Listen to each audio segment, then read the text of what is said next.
Hello folks, how are you? All good, I hope? Lovely to see you in this beautiful venue. I'm Ralph McCain, delighted to be your host this evening for this very special event at the Cathedral Quarter Arts Festival. Now, for me, the man I'm about to introduce on stage is not just one of the finest songwriters in Irish music history, but in music history in general. His music has taken him from Strabane to some of the biggest venues all over the world. It's been an incredible journey. It's all documented in this wonderful book, Crazy Dreams, that we're going to explore tonight.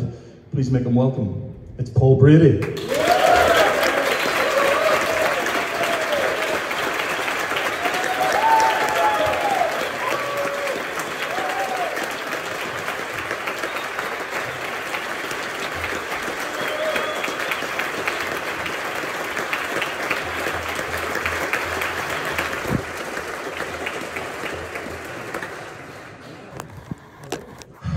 Forgive me, Father, for I have sinned. This is quite the venue, Paul, isn't it? Quite the venue. Lovely room. Very nice. Yes. Look, Crazy Dreams, this book's been out for a little while now, folks. There'll be copies there as well, and Paul's happy to sign them for you as well later if you want to pick up a copy too. The times I've met Paul and the times I've interviewed Paul and met him in various circumstances, I have to say he's the least likely person to write an autobiography, because he's always in the now, he's always in the moment, and looking back I didn't think came naturally to him, but it really comes through in this book that you do feel the story of Paul Brady is something else, and Paul has done that. So for you, Paul, was this something you had in the back burner? Did you want to write the autobiography? Was it a good experience? Did you enjoy it? Well, you're right in saying that I don't look back in terms of the music that I make, because I always found myself, as soon as I knew how to do some kind of music, I didn't want to do it anymore. I wanted to find something else, and that's why I suppose I've had a career of such a mixture of styles of music.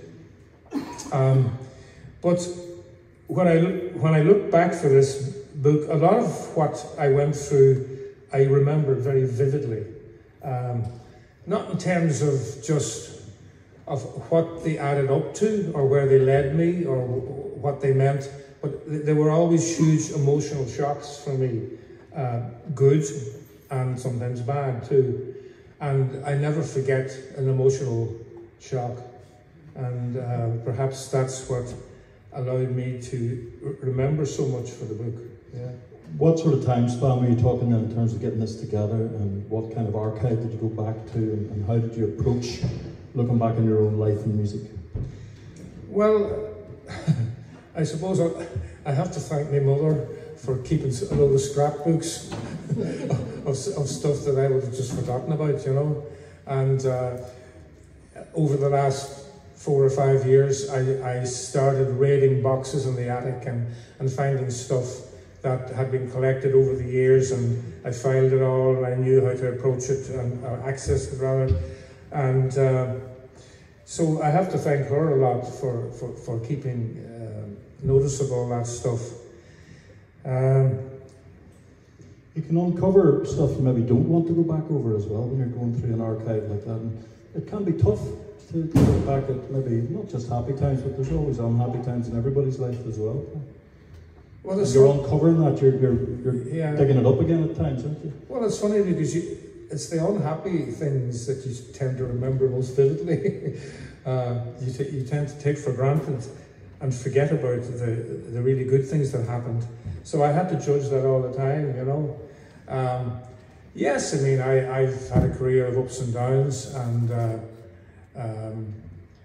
but at the end of the day, I feel incredibly lucky that I was given a gift, and that I had the doggedness, I suppose, with little evidence of future success, to keep at it long enough for it to amount to something. And I always put that again down to my mother, doggedness, and my father, the talent and the emotions and the music and the drama.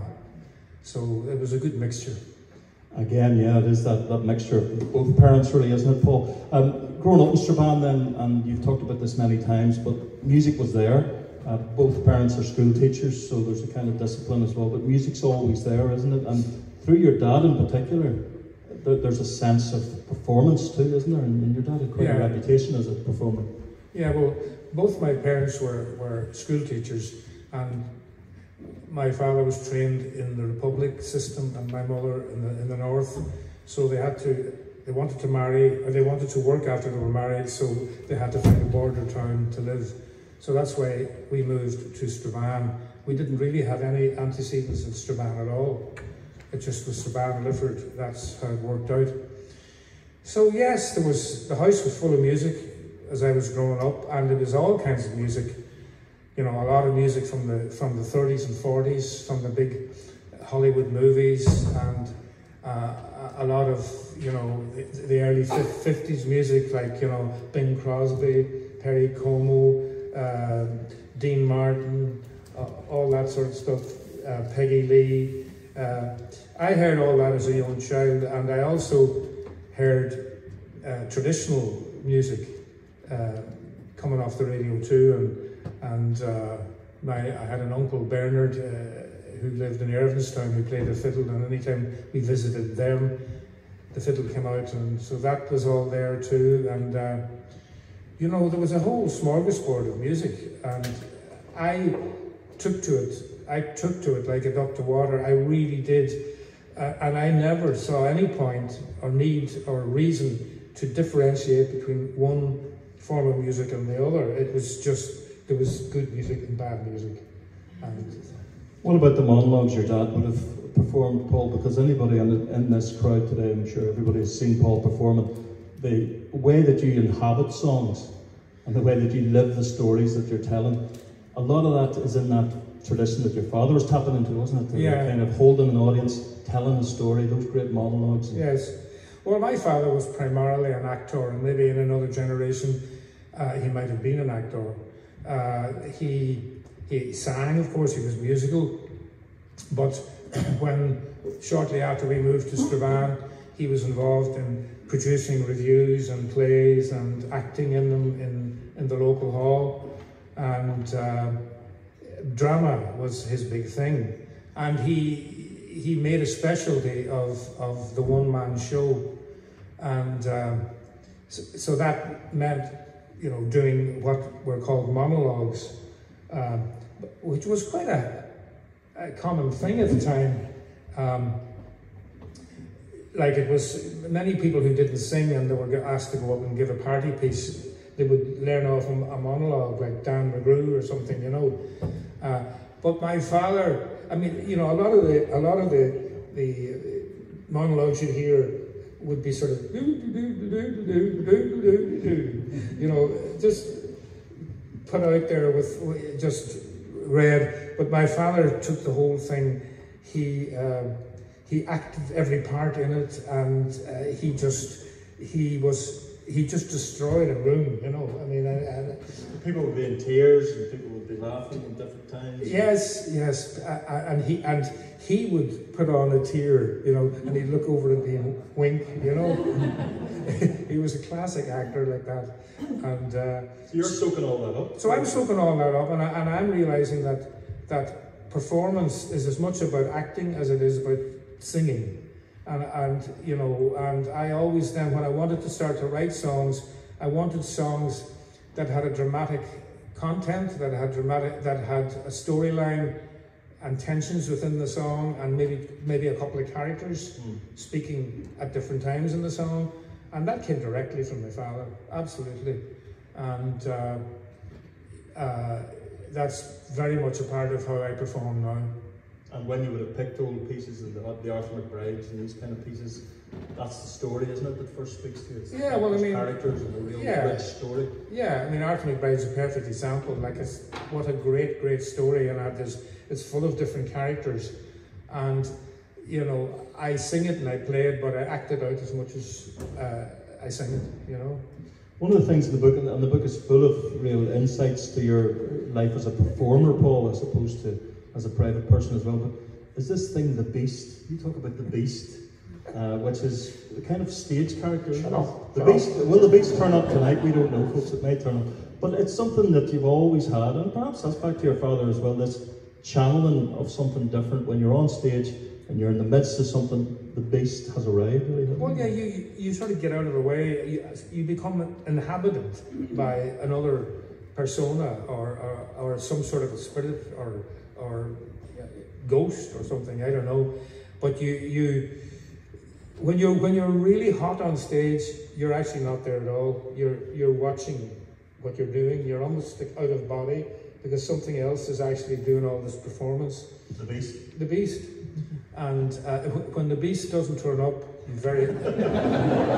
it's a very lonely place. How often does the beast not turn up? Is it? It doesn't. It's less and less now. I mean, in my formative years, quite often I'd find myself literally, well, not literally, but figuratively stark naked on stage without any repertoire or arsenal of tricks at all to get through it because the beast was at home. Thank you. Beast was having a night off. Beast was having a night off. Everyone's entitled to a night off, even beasts. Exactly. Beast thing. The book is littered with amazing stories of collaborations and of people who crossed your path as well, Paul. And one of the astonishing things, and from a music historian point of view, I just find it incredible that you lived through those different eras, the era of the kind of folk revival, the European and American folk revival. You're bang in the centre of that, really, for a start. You know, did you realise at the time that something was happening, as Dylan would say? Well, I was at UCD from 1964 to 1967. When I say I was at it, I was in the vicinity.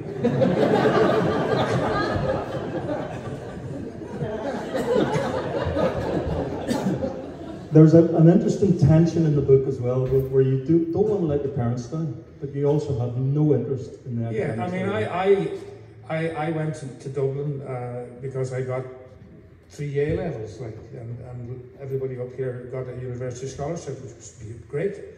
And so I was in Dublin, but I didn't. It was the first time I'd ever been in Dublin. Might as well have been Timbuktu.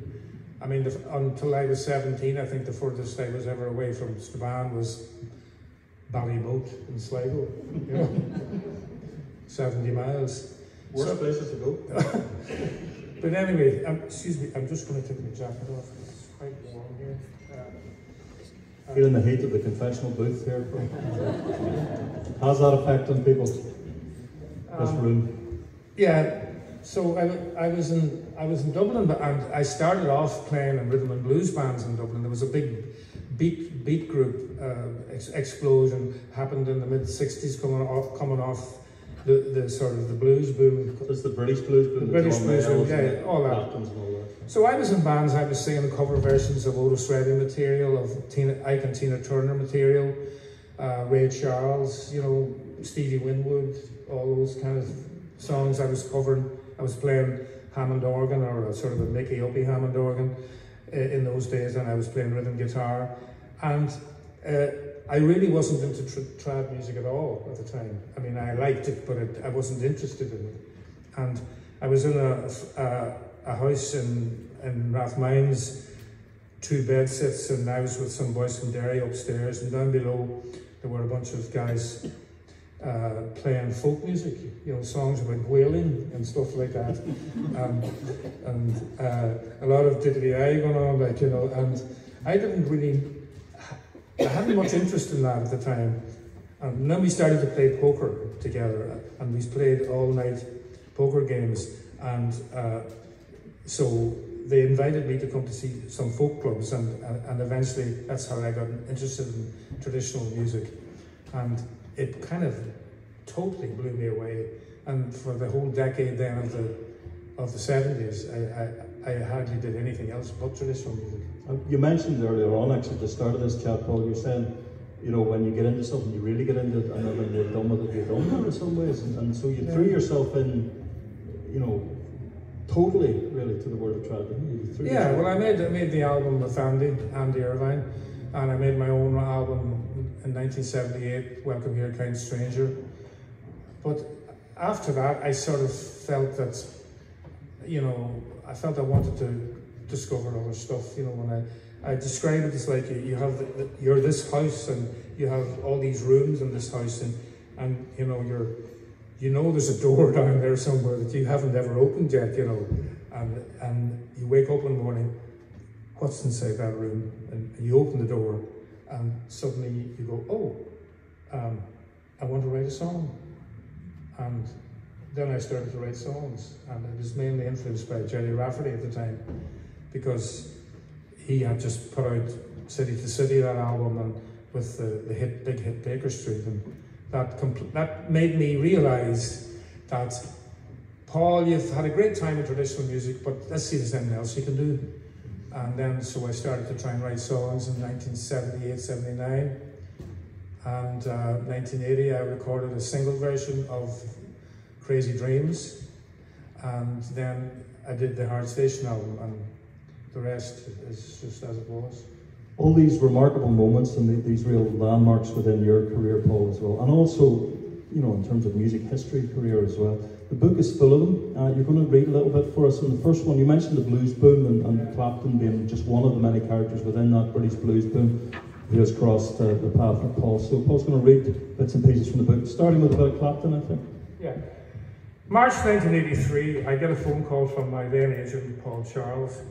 Eric Clapton's coming to play Dublin for 3 nights in the National Stadium the following month. And his manager, Roger Forrester, has just called up and asked would I support him. Eric's one of the biggest acts in the world then. How had he come to know of me? I find out that it's Albert Lee, another guitarist I admired, also playing in Eric's band, who turned him on to my trad album, Welcome Here Kind Stranger, and later Hard Station. Big surprise. I never expected my folk record to cross musical boundaries in this way. I'm thrilled to bits. Like every other rock music lover I knew, I loved Eric's playing. His music, his melodic sense, his tone. As a teenager in Strabane back in '66, I bought many of his records, from the great John Mayall and the Bluesbreakers to Cream's Disraeli Gears. I'm in one way delighted with the honour, but in another way quite conflicted. I've spent the previous decade struggling to increase my stature in Ireland. By 1983, I have finally reached a kind of national prominence, an alumnus of the already legendary Planksty, and with the success of the Andy and Paul album, Welcome Here Kind Stranger and Hard Station, I'm established as a headlining act. Over the previous couple of years, I've twice headlined at this very same venue with my own band. I'm on the way up. Am I going to go back to being a support act now, even if it's to the great Eric Clapton? This surge of defensive pride is one I recognise. My mother and me, familial, well-meaning perhaps, the unintentional saboteur of dreams. I can almost hear her voice in my head. No one's going to put me down. I'm as good as anybody. I sleep badly, knowing I must give my answer in the morning. By 6 a.m. I'm awake. I know what I will do. Here's an opportunity on the plate, an acknowledgement of my worth by a talented, globally successful artist. Time to swallow my pride and walk into the unknown. Who knows where it might lead? Over the 3 days, I do the show solo.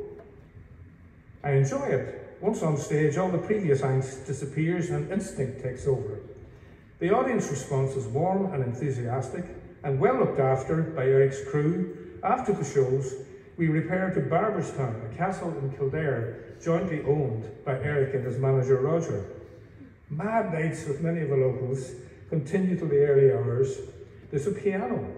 Eric and his band are happy to join in the impromptu session. And I was considering not doing this.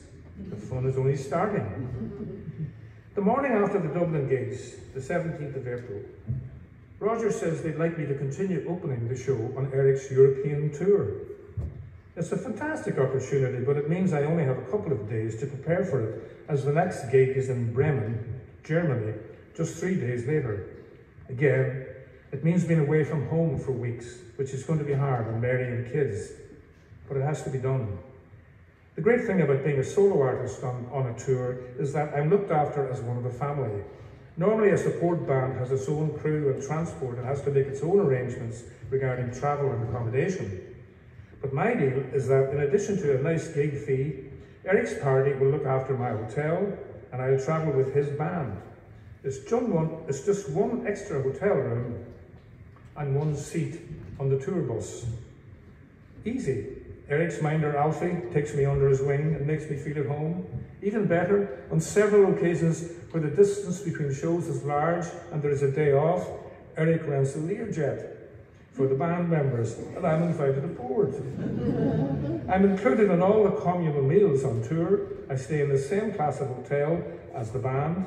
It's pure luxury, and I take to it like a duck to water. The band, Jamie Oldacre, Duck Dunn, Chris Skinton and Albert Lee, are supportive of me and often stand in the wings to watch my set. It's a challenge, performance-wise. The halls are big, capacity from 8,000 up to 14,000. I'm introduced from the sound desk. I run on and go straight into Busted Loose. For any support act, it's tough, but for a solo performer, it's the hardest. The hall is filling up. People are wandering around, looking for their seats and talking among themselves. Nobody knows or cares who you are. Loads are still out in the bar area. You're just this little speck on the stage. You feel so small. I get to play Helpless Heart on Chris Stainton's piano. Then it's nothing but the same old story. You Win Again and Crazy Dreams. I give it all I have and just concentrate on the few hundred rabbit music fans clustered at the front so that they can be close to Eric's band when he comes on. Bit by bit, I get their attention and milk it for all it's worth. Sometimes I feel I'm getting nowhere. Then I see a friendly face smiling at me, grooving and willing me on. I lock onto that individual and just sing for them.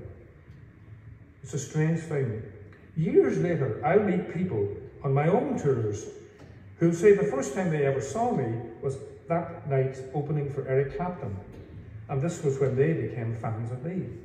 It's a mystery, the effect of a performance, the sound of a voice, and where it leads. I'll never understand it.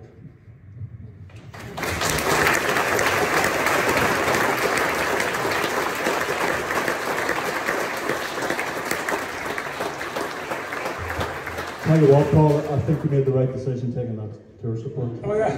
I think you did. In retrospect, that was the right decision. Yeah, but you know what I mean? You know, yeah. I'm not the student. I know. It's the mixture again of the mom and dad, isn't it? Yeah. The book is full of fantastic moments earlier on as well, where your path crosses with all sorts of people. And backtrack a little bit to the Johnsons, and huge success for the Johnsons.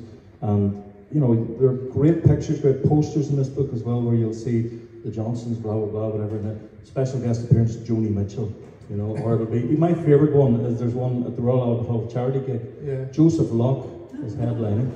Then there's somebody. Then it's the Johnsons, and then it's David Bowie.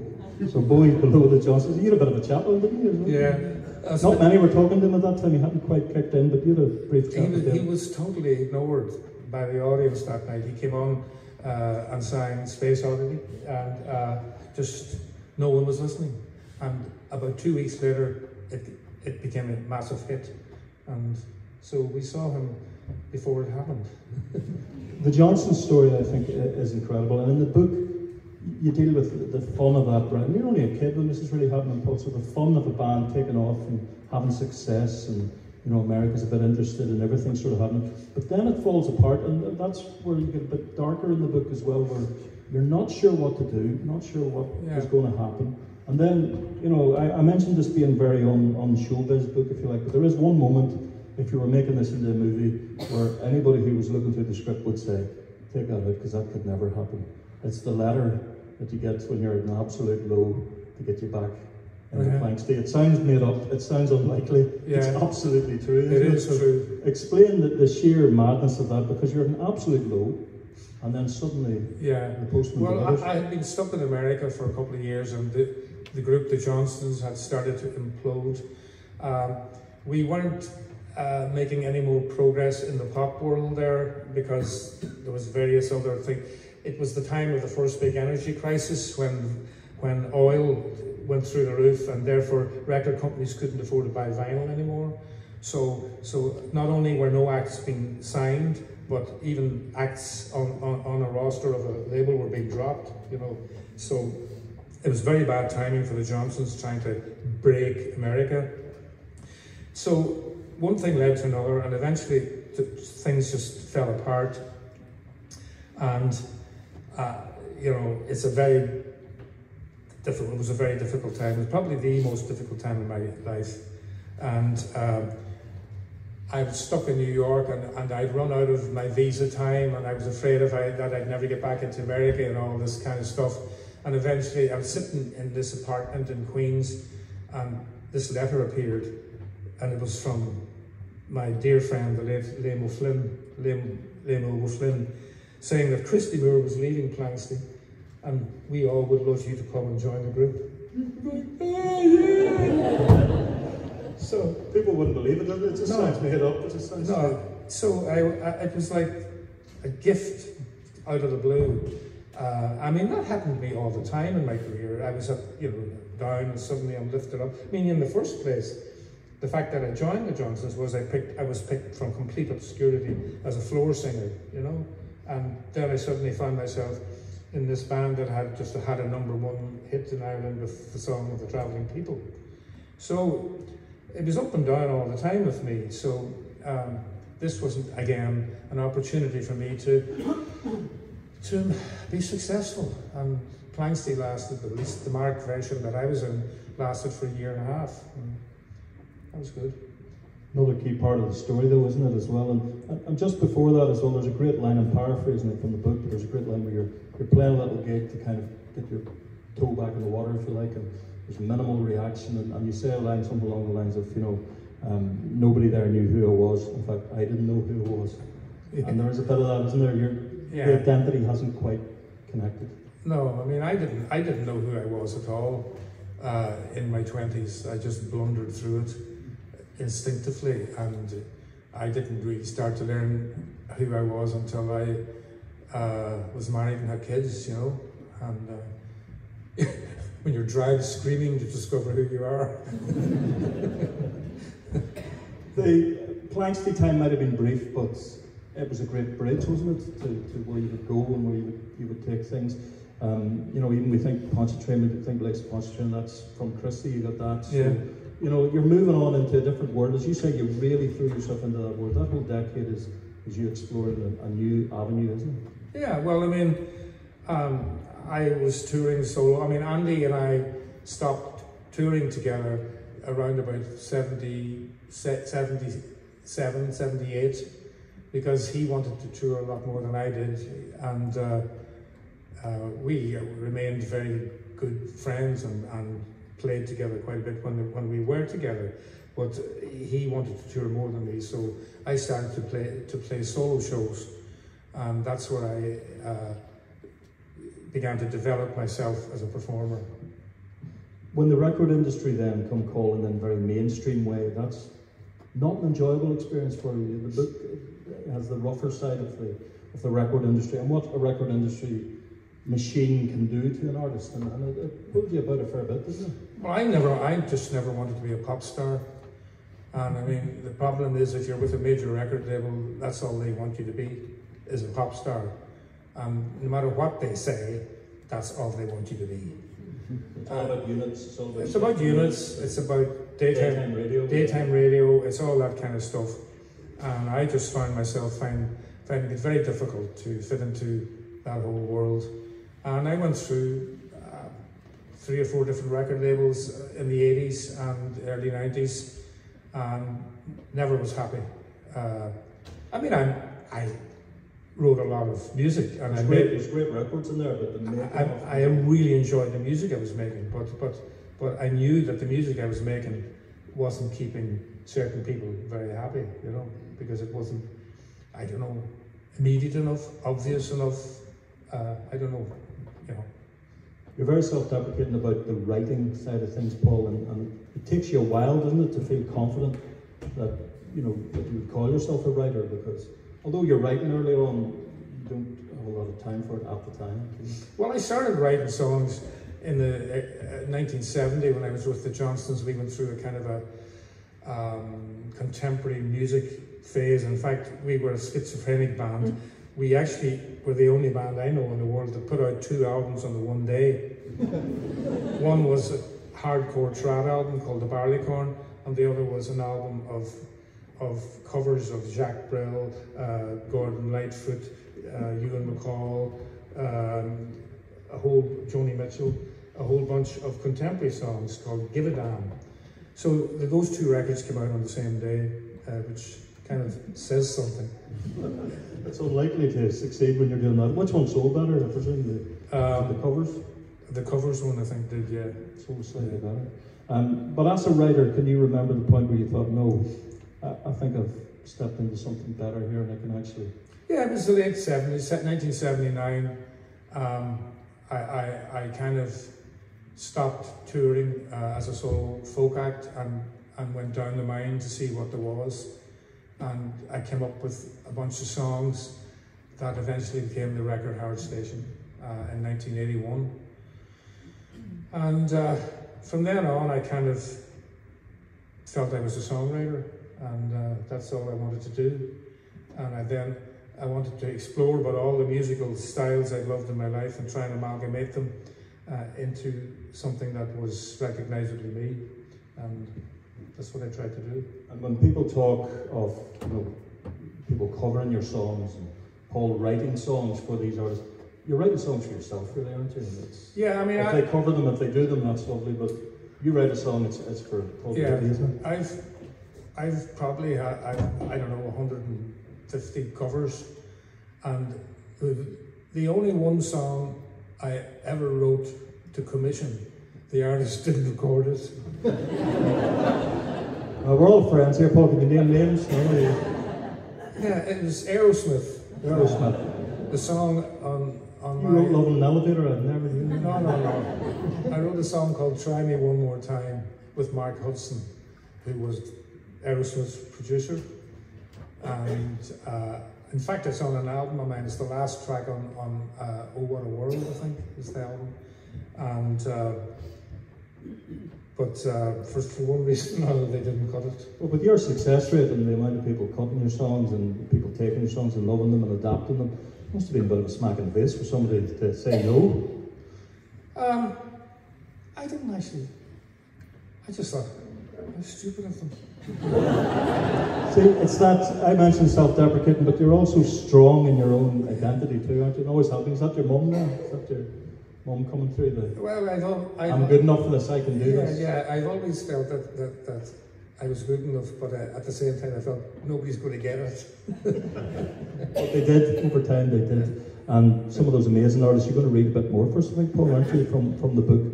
And all these characters who pass through the book, folks, I can't recommend it highly enough. It's fabulous stuff. Paul's going to give you another sample of it now. On the back of his proven talents as the leader of Dire Straits, plus the fact that he had written the title track of Tina Turner's global smash album Private Dancer, Mark Knopfler was chosen to be one of the producers on Tina Turner's follow-up album. I was surprised, pleasantly, when I got the phone call from him to ask had I any songs for the new Tina album.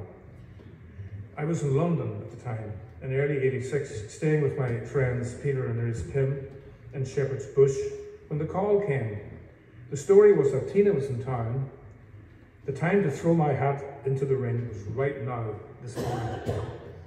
I had recently written a new song, Paradise is Here, and done a rough home demo of it, but I didn't have it with me. Of course, this was before the digital age. You didn't just call up and ask the engineer to email you an MP3. You know, if you didn't have a cassette, you didn't have it. What I did have with me, however, and I can't remember why, was a cassette of the backing track of the demo I made. I'd mixed the backing track, but there was no voice on it. That was pretty useless.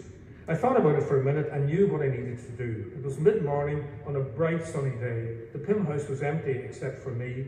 I turned on their house sound system and put my cassette into their player. Like every self-respecting pro musician at the time, I had my own portable cassette recorder with me. After a couple of attempts to try and get a reasonable balance through my headphones, I played the backing track over the house speakers really loud, and I sang along with it into my own little cassette player. The result worked in a crude but strangely effective way. The cassette signal compression rendered the sound almost like a radio track, and while it was rough, it had a kick and a certain charm to it. I called my management and told them the situation, that I was happy to present the song myself if Tina was happy to see me. Word came back that she was in residence in Holland Park and was happy for me to come around. Holland Park was relatively close to where I was staying in Ellerslie Road, right opposite the QPR football ground. I took a cab into the leafy opulence of a totally different world, of mansions behind high walls and gates with cameras, announced myself to the voice in the intercom, and was shown into a large reception room. Wait there, please. Tina will be here shortly. About 5 minutes later, the door opened. This smallish lady wearing a dressing gown and slippers came in. At first, I didn't recognize her without the trademark wig. And high heels, without the trademark wig and high heels. Her hair was short and naturally frizzy, and she wore no makeup. While I was still getting over my initial surprise, she greeted me quietly and warmly, and after a few moments of small talk, she said, "I hear you have something to play me." I started to make excuses that what she was going to hear was not a professional demo, but was in fact a very rough thing altogether. "Carry on," she said. I took out my cassette player and played the recording. It sounded agonizingly awful to me over the tiny speaker. I couldn't wait for it to be over. When it finished, she asked to hear it again. Strangely, it began to sound better the second time around. "I identify with the lyrics," she said, "and I like the melody. Leave it with me?" After what I felt was a long wait, but was only a couple of weeks, I heard that Paradise Is Here was going to be recorded by Tina in Air Studios above Oxford Street, produced by Mark Knopfler. I later attended the overdub session, and it sank in that thanks to Mark, I had another Tina Turner cover. The album was Break Every Rule, released September 1986. So Saturday, the 30th of May, 87, I'm at the Tina Turner concert at the RDS Showgrounds in Dublin, standing up at the sound desk with Roger Davies, her manager.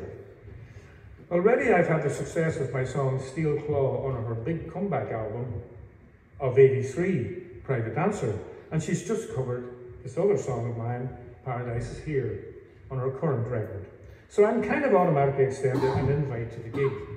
It's a beautiful late spring day. Tina is at the peak of her career. The place is jammed. At one point during the concert, Roger Davies, her manager, turns to me and says, "You want to get up with Tina?"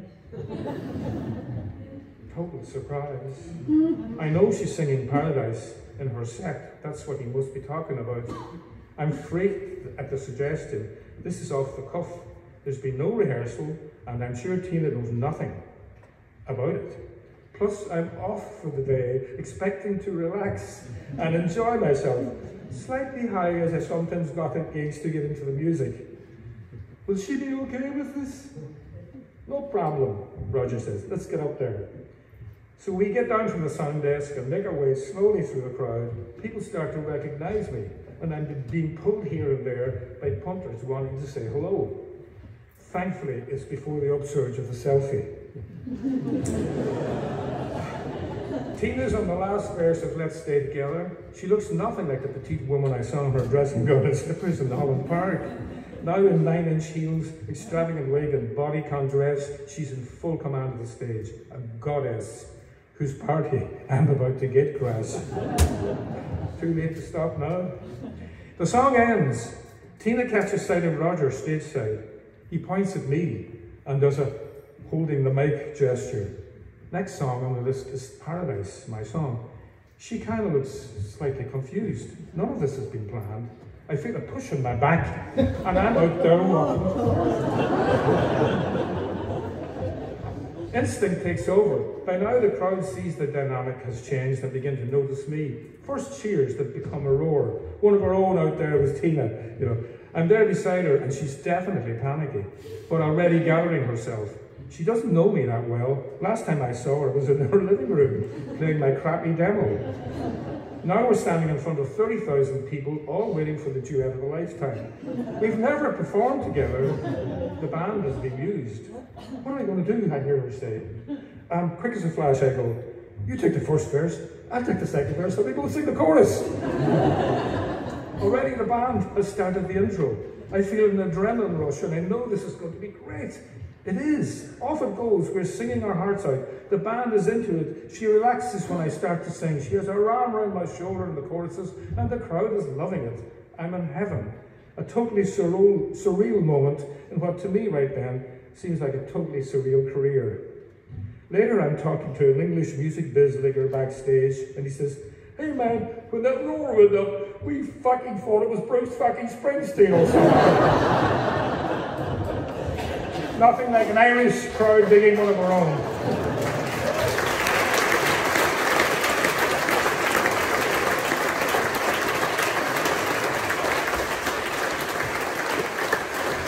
You can't stop, and the book is full of stories of similarly surreal moments as well, Paul. And I mean, we have to mention Bob Dylan, and you know, when we're talking all these key figures who come through, I mean, Bob's quoted in the front of the book, saying what a great songwriter you are, and you've got it sussed, and you know, I mean, I can't think of any other books that have Bob Dylan recommending it on the front, folks.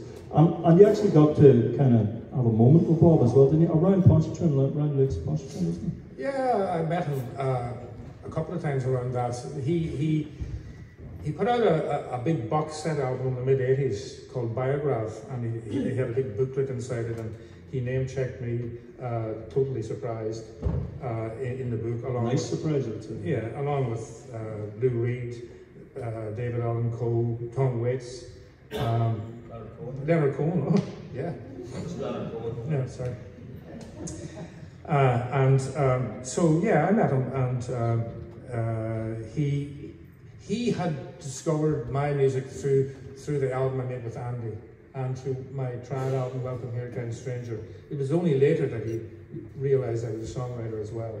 So that was very fortuitous. It's a bit of a long story, so. But it's a good story, and it's one which takes you backstage. And you know, people might be fortunate enough to have a meeting with Bob or a few minutes with Bob. You actually get to place his fingers onto the guitar that you have to explain to him in such detail that you literally have to. He's going. How do you play that song? You know, I said, well, I tune the guitar differently for a start, so that I don't use orthodox tuning. And he said, oh yeah. I said, well, I show you. He said, yeah. So he gave me his guitar, so I tuned it the way I tune it for the likes of Pontchartrain, and I started to play a little bit. And then he said, give me that, and said, like this, and I'm going, no, like that. You know, it's literally like I'm moving his fingers around the fretboard. You know. You thought the Tina Turner moment was surreal. That was surreal written all over it as well. Yeah. The guitar, Paul, you mentioned it there, and I've always been a huge admirer of your guitar playing because it's distinctive and it's only yourself who really plays it. And that goes back to your earliest days, doesn't it? Teaching yourself and tuning yourself to different tunes. So you've always had that distinctive approach to guitar, which continues to this day. Well, I suppose I've always tried to make, you know, as close to an orchestral sound on a one instrument as I felt it was possible to do. I always like to do, you know, to incorporate the rhythm, the melody and the harmony in what I was doing. And when I'm playing guitar and singing, I'm hearing an orchestra in my head, but obviously that's not what's coming out, but that's what I'm hearing, you know. And in more recent years, and anybody who's seen you in recent times, it's really stripped back, isn't it? It's yourself, it's guitar, it's keeping it really simple. Yeah, it's really just one mic really. I don't even plug in anymore because I don't really like the sound of plugged-in guitar, acoustic guitar. So yeah, it's become very, very basic and back to the core. Back to the core, yeah. You know, you mentioned getting up on stage with Tina Turner and kind of busking it, if you like, in that moment in front of 30,000 people. Yeah. You had a bit of history of that anyway, didn't you, back in the day when you'd have been floor singing and you'd have been accompanying people, and you had to go with the flow, didn't you, back in the Bundoran days or back in the halls and the bars. You know, if somebody started a song in the wrong key, you had to go with them. Well, it's not starting a song in the wrong key. They'd start the song in the right key, but by the second verse they were in a different key. So it's following the key changes is the key. Yeah. So that's how I learned the black notes. There's a real sense, especially early on in the book, the love for those Donegal escapes. Yeah. And that's a real, genuine, heartfelt love, isn't it? Well, the times you would have got away and you would have escaped. Well, we were lucky in that because our parents were teachers, we had long summer holidays. And so we were in Bundoran for a lot of the holidays, you know, for, you know, late June, July, August. Great. You get into an awful lot of trouble there, you know. I'd say you could. How did the locals take to these, you know, a lad from Strabane turning up? There was the odd out spat with the locals, but I remember a battle on the beach with people throwing jellyfish at each other. A Bundoran battle with jellyfish. But those memories come across as very heartfelt as well, and good memories and positive memories. And those early family memories are then reflected in the family you have yourself and the importance of that. And you know, you say you didn't really know yourself in your 20s, but when family arrives and kids arrive, you find out who you are, don't you? Well, I mean, at the moment, really, I probably care much more about family than I do about my career in music. You know, I mean, I would much rather be spending time with grandchildren now than playing gigs. Well, I mean, a bit of both. You can balance it. You can always balance it out. And the songwriting as well is taking you different places too, Paul. And the way you approach songwriting and what would have been a solitary thing, you've made more of a kind of collaborative thing in more recent times. And you enjoy that side of it too. Yeah, I mean, like, for the first couple of decades as a writer, I was down the mine on my own all the time, digging around, you know. And I mean, I liked what I did, what came out of that period. But in the late 90s and the noughties, I started enjoying writing with other people a lot more, and I found that I learned an awful lot from it, because then I realized that I could write music in styles when I wrote with other people that I didn't allow myself to write in when I was only writing for myself. Some silly notion about, oh, you know, this isn't a Paul Brady song, you know. But a classic example of that was The Long Goodbye. I sat on The Long Goodbye for 2 or 3 years, thinking it wasn't a song people would take from me, you know, because it was too pop. But it's one of my most popular songs now. The Ronan Keating. Yes, exactly. You know, when you did reveal it to people and people felt it and felt the emotion of it and felt the honesty of it as well. I mean, a good song's a good song, isn't it? Regardless of who. Well, a good song can be interpreted in a myriad of ways. And that song was, I mean, I think what was behind Ronan's part in the song was that his mother was very ill at the time, and over a long period, she finally died of cancer. And he then set up this whole thing to support people with cancer. So it was a song that was made. That was A Long Goodbye, but it was the song itself was literally about a couple who were having a long goodbye, and it just kept going on forever. It's a long goodbye, and but I remember once I got this message from a woman who had heard my record on the BBC around the time it came out, and she said that they'd had a child who was born with a fatal disease that meant the child was only going to live for a month. And she said all the time they were going through that experience, that song, A Long Goodbye, was on the radio. And I mean, that totally blew me away. I mean, you know, the way people can relate to a song is extraordinary, and there's just no limit to it, you know. If we think of a piece like The Island and something like that, which has had such a life of its own, hasn't it? Once it's kind of left yourself, it's gone all sorts of places. And it's been covered by lots of people. It's been a favourite song of many people. We were talking backstage, Harry Belafonte had a great love for The Island, didn't he? And that's a song that's gone somewhere else, and a song which was written at a tough time and a difficult time. It's a hard time. Maybe I'll read a bit more for us. Let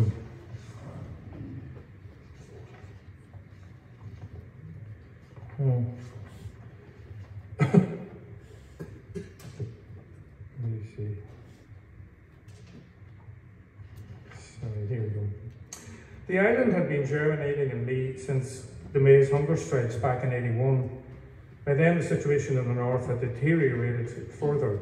With the death of Bobby Sands and 9 other prisoners over the summer, the IRA campaign of violence had increased. People were becoming more and more polarised. I wanted to write about what was happening, but felt conflicted and nothing would come out. I'd had the music of the island for a long time, many years. I had been toying with a tune on the piano that kept coming back to me again and again. Something about my father's love of singing those old Mexican Spanish songs, La Paloma, La Golondrina, had nestled in me ever since I used to accompany him in my early teens in Donegal. Out of me now came this big, blousy piano melody, like a slowed down tango. I loved it, and despite its exotic provenance, I knew it was going to be the perfect musical vehicle for what I wanted to say about what was happening in my country. But it was proving really difficult to finish the words. I tried for ages and kept binning my attempts. Every time I wrote a line, the other conflicting voice inside me would say, "But Paul, you can't say that. Are you forgetting this and that? And what about the other?" My existential confusion and natural inclination to see all sides in an argument was overwhelming. What did I actually really want to say, and how did I want to say it? I was still nervous about playing the piano in the studio, and so I taught the arrangement I'd written to Kenny Craddock, a beautifully assured and sensitive player. We decided to record it live, with me on headphones in an isolated vocal booth so that there would be no leakage of any other instrument into my vocal mic. I'd sing what lyrics I'd written to date and was happy with, and come back to it later when I'd finished them.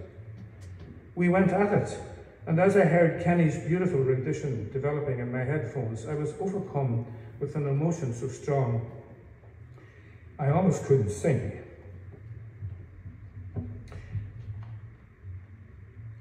When Phil Palmer began his acoustic guitar solo, I just didn't know how to go on. I sang some makey-uppy words on the last verse, so Kenny had a structure to continue playing to, and suddenly it was over. It was a profound moment. Everyone in the studio knew that something special was happening, but I needed to finish it. I asked him to run the recording again, and as I sang once more over Kenny's piano, I heard myself singing words that didn't yet exist. And teach them dying will lead us into glory. Where did that come from? Some instinct then told me to just get out of the way, keep singing, and let what wanted to come through come through. I was exhausted afterwards. I couldn't listen to it for half an hour, but when I went back to it and heard the words, "These young boys dying in the ditches is just what being free is all about," I was shocked. This was not what I believed or wanted to say, till I heard the irony in my voice and realised the character in the song was expressing my own ambivalence, my sense of powerlessness and resignation in a perfect way. I felt giddy, ecstatic and freed from a burden. More than 30 years later, this is still one of my most loved recordings.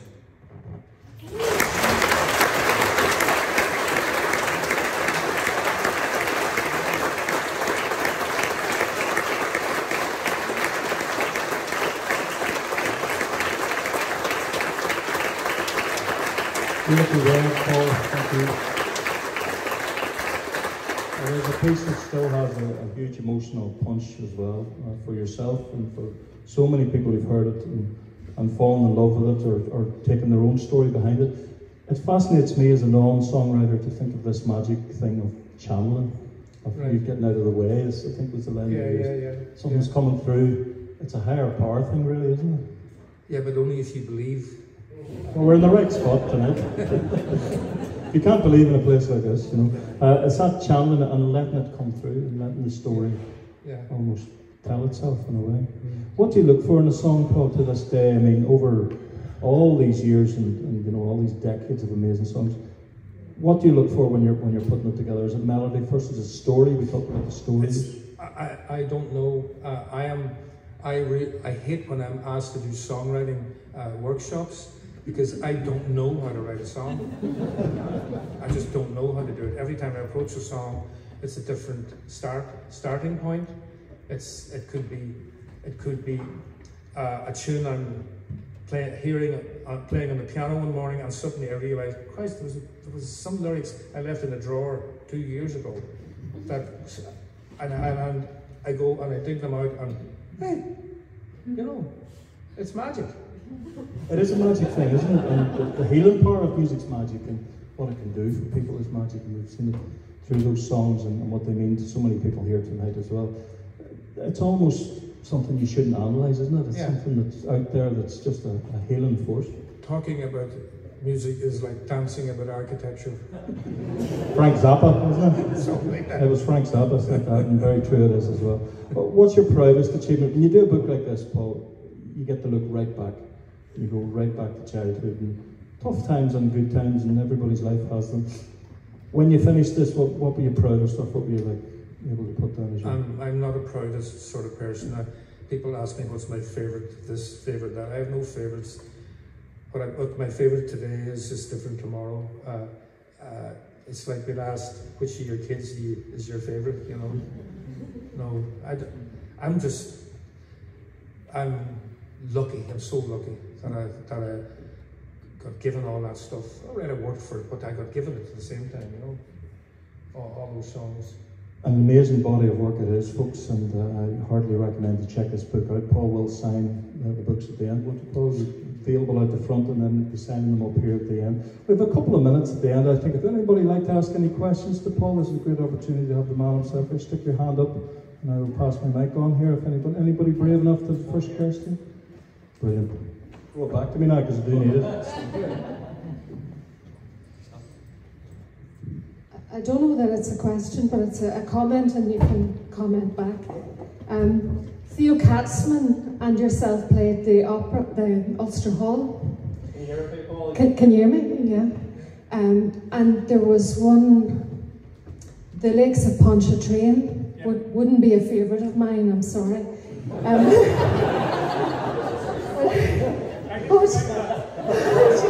know.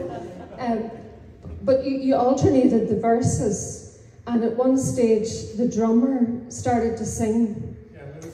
Yeah, and I felt myself deeply moved. And what struck me was the impact of singing each other's songs.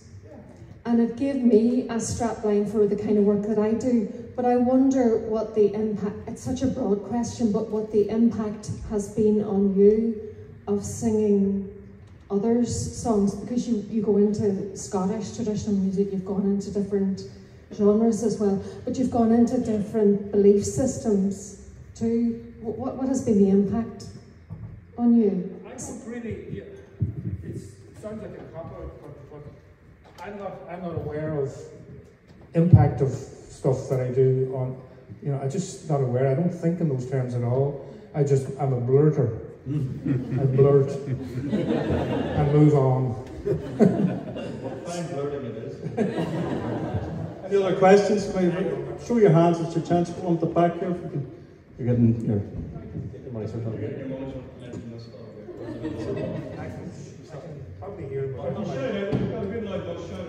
I have a microphone, nobody can shout. I read somewhere, Paul, that Daniel O'Donnell wanted to record The Island, but he also wanted to change the lyrics, and you told him to get stuffed. Is that correct? No, I told him to get stuffed. That was something totally different. No, I didn't. I never told Daniel O'Donnell to get stuffed, and he never asked to sing The Island or wanted to change the words.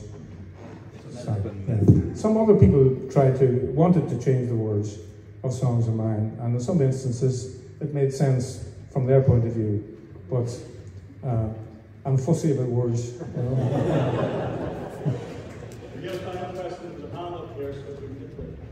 Okay.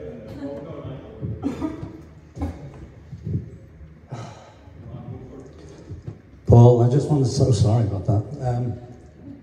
I just wanted to say something about 1975 in Liverpool, and I was working with the Liverpool Travellers Free School, and we had a dreadful eviction. The Travellers vans were pulled off, wrecked the trailers, women and children crying, and we fought the case. It was on a bomb site in Liverpool. We fought the case in court, and what I wanted to say is, and you probably don't expect this, is Freeborn Man of the Travelling People became their anthem. Right. And what I really want to say is that we all listen to that music at a distance, but when you see the impact that it has on a community that's fighting literally for its life, right, it really is significant. So at that moment when the Johnsons were #1 yeah, in the bomb site in Liverpool, yeah, something different was happened. And there is a question, do you ever think about the kind of impact that some of your music, we talked just a minute ago, but some of your music has, and the profound issues that it raises? Thanks. Well, you know, I don't spend a lot of time thinking about it, to be honest, but I am aware that, I mean, I get tons of correspondence from people who try and tell me how much they've got from listening to the music I've made. I mean, so I can't deny that it has an effect on people. It's not something that I think about when I wake up in the morning. I consider I'm lucky. I'm lucky to have been given, as I said, the gift to make some people happy by making a noise. That's all I can say. Well, we're lucky to have you and have your music down the decades, Paul. A round of applause, please, at the Cathedral Quarter Arts Festival for the one and only Paul Brady.